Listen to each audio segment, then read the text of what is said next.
Hello guys, कैसे हैं आप लोग। स्वागत है आपका एक नए वीडियो में। ओके, तो इस वीडियो में हम डिस्कस करेंगे what is interpolation in Angular. Okay, तो this is the same application which is we are creating in this series. Okay, so what is interpolation? So interpolation is basically used for data binding from a component class to the template view. This is the template view. So this is our component class. Last video में हमने discuss किया था कि ये component class है और इसके साथ में जो भी टेम्पलेट यूआरएल है जो हम यहाँ टेम्पलेट यूआरएल में पास करते हैं एचटीएमएल फाइल, इसको हम टेम्पलेट व्यू बोलते हैं। ओके, सो ये इसका टेम्पलेट व्यू है। इसके अंदर हम जितना भी एचटीएमएल लिखेंगे, जो भी हम डिजाइनिंग करेंगे, वो सारा रेंडर होगा यूआई में, यानी कि यूजर इंटरफेस में। जो भी हमने जब रन किया था तो ये पेज बना था हमारा। सो ये सारा का सारा जो एचटीएमएल है और जितने भी इसके टैग्स वगैरह, जितना भी हम दूसरा जो कंट्रोल हमने ऐड किए हैं, सबका फाइनल जो आउटपुट होता है वो हमें यूआई में यहाँ पे दिखता है। एंड इसमें जो भी डेटा बाइंडिंग है, यानी कि जो भी डेटा आप प्रॉपर्टी के फॉर्म में यहाँ से, यानी कंपोनेंट क्लास में कोई आप डेटा डाल रखते हैं, यानी कि जब हम कोई डेटा डेटाबेस से या एपीआई से कहीं से भी मतलब गेट करके लाएंगे, उसके बाद उस डेटा को अगर हमें इस टेम्पलेट में दिखाना है, यानी कि इस एचटीएमएल पेज में दिखाना है, तो यहाँ से इस क्लास से, यानी कि इस क्लास से इस एचटीएमएल फाइल में कैसे हम डेटा पास करेंगे, उसको बोलते हैं data binding. Okay, so interpolation is one of the way to pass the data from the component class to the template view. Okay, so इसके लिए सिंपल सा है। यहाँ पे मैं एक प्रॉपर्टी गेट करता हूँ। ओके, TITLE टाइटल नाम की प्रॉपर्टी होगी जिसका टाइप होगा स्ट्रिंग, यानी कि इसमें ये स्ट्रिंग वैल्यू होल्ड करेगा। एंड इसके अंदर मैं अभी कुछ भी हार्ड कोड डाल देता हूँ।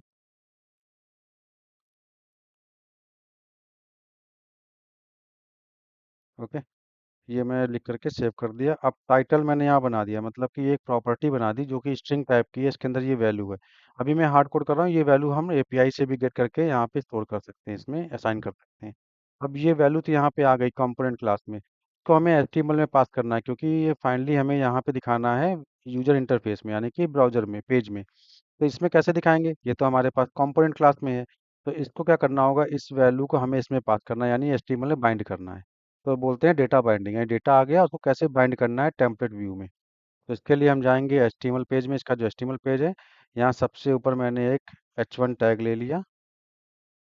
ओके, एंड इसके अंदर दो करली ब्रेसेस मैंने लगाए। उसके अंदर मैं टाइटल प्रॉपर्टी डाल दी एंड सेव कर दिया। तो यहाँ क्या है, H1 टैग के अंदर में डायरेक्ट जो भी मैंने यहाँ पे टाइटल बनाया था प्रॉपर्टी स्ट्रिंग टाइप की, इसमें जो भी वैल्यू असाइन होगी, इसके अंदर जो भी होगी वो मुझे दिखाना है। तो मैं क्या करूँगा, डबल करली ब्रेसेस के अंदर लिख दूंगा सिंपल सा। ओके, तो आप देख सकते हैं यहाँ पे ये डिस्प्ले हो रही है। सो ये क्या करता है डेटा बाइंडिंग में, कि जो भी आपकी स्ट्रिंग टाइप की वैल्यू होती है उसको सिंपल सा वो यहाँ पे डेटा बाइंड कर देता है, मतलब कि यूआरएल में। इसमें आपका जो टेम्पलेट व्यू है, यानी कि एचटीएमएल फाइल, इसमें सिंपल सा बाइंड कर देता है। अब वो H1 टैग में जाके डायरेक्ट दिखेगा, आपको मैं दिखा सकता हूँ। मैं F12 प्रेस कर रहा हूँ डेवलपर टूल्स ओपन करने के लिए, इससे हम यहाँ पे एचटीएमएल देख सकते हैं कि क्या कोड बना था हमारा। मैं ये सेलेक्टर को सेलेक्ट करके और इसको सेलेक्ट करता हूँ, क्लिक किया मैंने यहाँ पे। आप देख सकते हैं H1 टैग बना था, उसके अंदर डायरेक्ट इंटरव्यू एकेडमी आ रहा है। इंटरव्यू एकेडमी कहाँ से आ रहा है, जो हार्ड कोडेड हमने यहाँ पास किया हुआ है इस क्लास के अंदर। तो ये क्लास की वैल्यू जो भी है वो यहाँ पे एचटीएमएल में, यहाँ पे डायरेक्ट, यहाँ देखिए आप टाइटल प्रॉपर्टी लिखी मैंने बस, बट इसकी जो वैल्यू इसमें असाइन हो रही है जो कि क्लास में है, वो डायरेक्ट यहाँ पे बाइंड हो गई। तो इसको बोलते हैं डेटा बाइंडिंग। तो इंटरपोलेशन किसे बोलेंगे, जब डबल कर्ली ब्रेसेस के अंदर हम लिखेंगे जो भी वैल्यू, मतलब डबल कर्ली ब्रेसेस के अंदर जो भी लिखते हैं उसे इंटरपोलेशन बोलते हैं। ये बेसिकली डेटा बाइंडिंग के लिए काम आता है, और ये केवल कंपोनेंट क्लास से टेम्पलेट व्यू की तरफ ही डेटा बाइंड कर सकता है, नहीं वन वे कर सकता है। ओके, अब इसमें हम कई तरीके की चीज़ें कर सकते हैं। जैसे आपको लेट से कोई एक्सप्रेशन, यानी कोई लॉजिक लिखना है ऐसे डायरेक्ट डायनेमिक, जैसे मैंने प्लस कर दिया 10 प्लस 20 प्लस 50। ओके, मैं डायरेक्ट लिख दिया यहाँ पे एंड सेव कर दिया। तो आप देख सकते हैं 10 प्लस 12 प्लस 50, तो इसका जो भी आउटपुट है वो डायरेक्ट यहाँ पे दिखा देगा।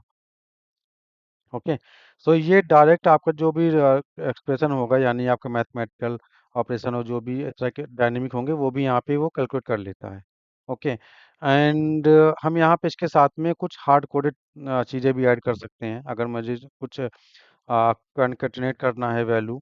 लाइक मुझे जैसे यहाँ पे टाइटल है, टाइटल के साथ में मुझे कुछ दिखाना हो, साथ में कोई हार्ड कोडेड स्ट्रिंग, तो मैं क्या करूँगा कि सिंगल कोट में जो भी चीज़ आपको लिखनी है, सिंगल डबल कोट में, सिंगल कोट में मैं लिख रहा हूँ, मैं लिखता हूँ डिटेल्स।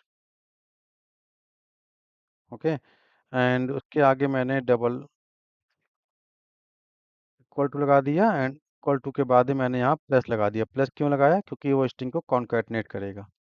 तो इससे क्या होगा, जो भी वैल्यू टाइटल में है, टाइटल एक प्रॉपर्टी है जो कि कंपोनेंट क्लास में यहाँ पे हमने बनाई है, इसमें जो भी वैल्यू है, ओके, अब इसको मुझे यहाँ दिखाना है, साथ में कुछ हार्ड कोडेड स्ट्रिंग भी दिखानी है। तो यहाँ पे क्या है, सिंगल कोट में जो भी आप लिखोगे वो हार्ड कोड रहेगी, मतलब ये हमेशा हार्ड कोड है, इसकी वैल्यू चेंज नहीं होगी।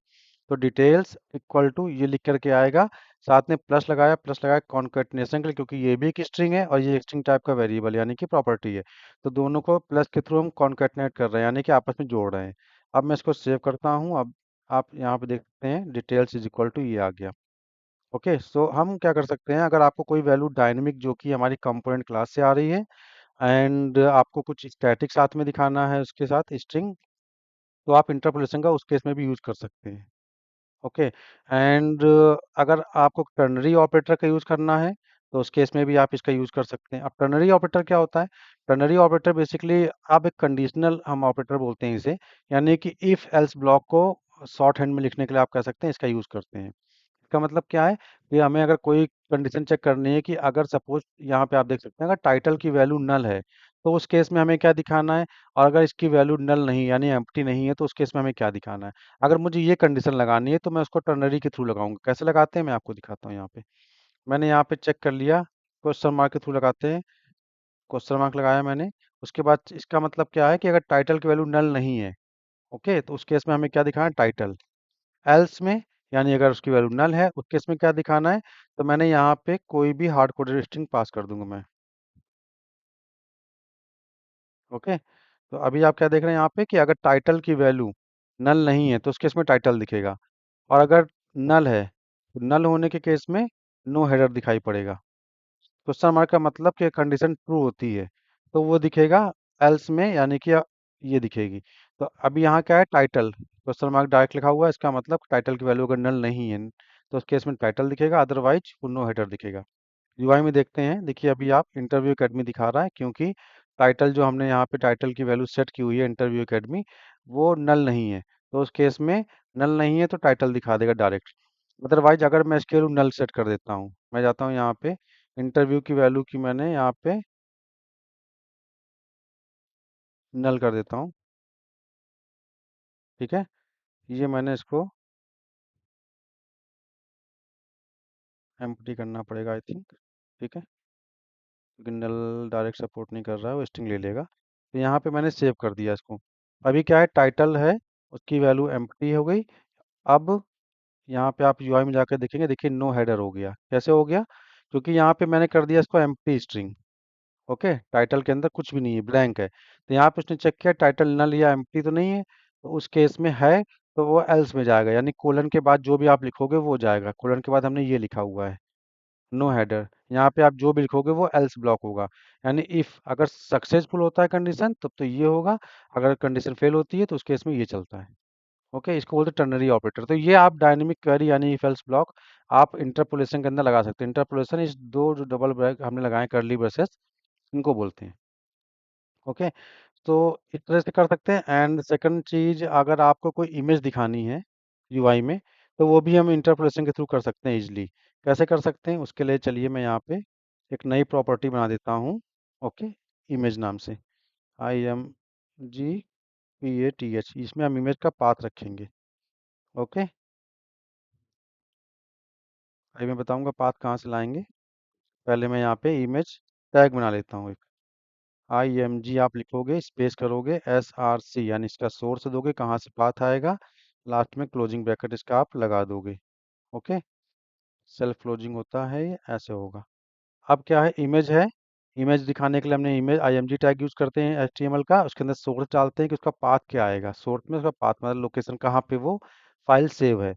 और ये मैं यहाँ पे क्या करूँगा, मैं यहाँ से लेके आऊँगा वैल्यू इमेज पाथ की, जो मैंने ये प्रॉपर्टी बनाई है इससे उसका पाथ आएगा। तो इसके अंदर मुझे वैल्यू डालनी है तो मैं कहाँ से लाऊंगा, डबल कर्ली ब्रेसेस के अंदर लिख दूंगा डायरेक्ट में। ओके, यानी कि SRC इज इक्वल टू, यानी इमेज का जो सोर्स है वो इमेज पाथ के अंदर जो भी पाथ है वो इसके अंदर हम सेट कर सकते हैं। वो कहाँ सेट करेंगे? वो यहाँ से आएगा, अभी ब्लैंक है ये। ओके, तो इसके अंदर क्या करना होगा मुझे, यहाँ पे मुझे वैल्यू सेट करनी है अभी। ठीक है, आई थिंक सिंगल कोट्स लेगा क्या, अभी तो मुझे पहले पाथ सेट करना है, उसके बाद देखते हैं। ओके। हम्म। अभी चलते हैं यहाँ पे। इमेज का पाथ कहाँ से लाएंगे? इमेज का पाथ आपको ऑनलाइन मिल जाएगा। सिंगल कोट डबल कोट लेगा, वो मैंने सेव नहीं किया था। अभी यहाँ पे मैं जाऊँगा, मैं लिखूँगा फाइल पाथ। फाइल पाथ नहीं, आपको लिखना है इमेज पाथ। ओके।